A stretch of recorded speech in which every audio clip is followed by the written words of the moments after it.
Vamos lá na construção, que eu quero ver onde você pega as coisas. Vem? Olha o que o Tuquinho trouxe.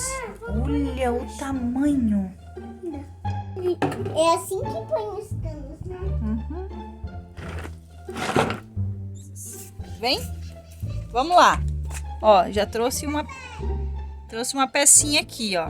Foi ontem à noite. Vamos lá na construção, Tuquinho? Hein? Mãe, vou levar minha coroa. Vamos lá, Tuque? Hã? Vamos lá ver onde que você pega as coisinhas. Não pode roubar de ninguém, viu? Só pode pegar o material descartado. Você acha que é aqui? Sim. Pergunta pra galerinha o que eles acham. Galerinha, eu acho que é aqui. Não sei onde que tá. Olha lá, ele tá vindo, ó. Vem, Tuque. É aqui. Aqui, então. Ah, não, Tuque. Ah, meu pai. Para de se sujar. Isso é pulga. Ó, são coisinhas que ele pega por aqui. Aqui, ó, por exemplo, ó. Esse aqui ele levaria. Esse restinho aí de cano. O que mais?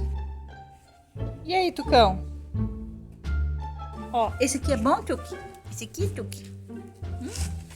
Esse aqui é bom? Vamos, sabe onde ele pega isso? Ele pega aqui do chão. Olha aqui, isso aqui ele leva, ó. Isso aqui ele leva. Tá vendo? Ele leva esses pedacinhos aqui de madeirinha, ó. Vamos lá, vamos, Tuque. Desvendar do mistério. Mãe, que é pequeno, né? Desvendar do mistério do batuque. Olha o que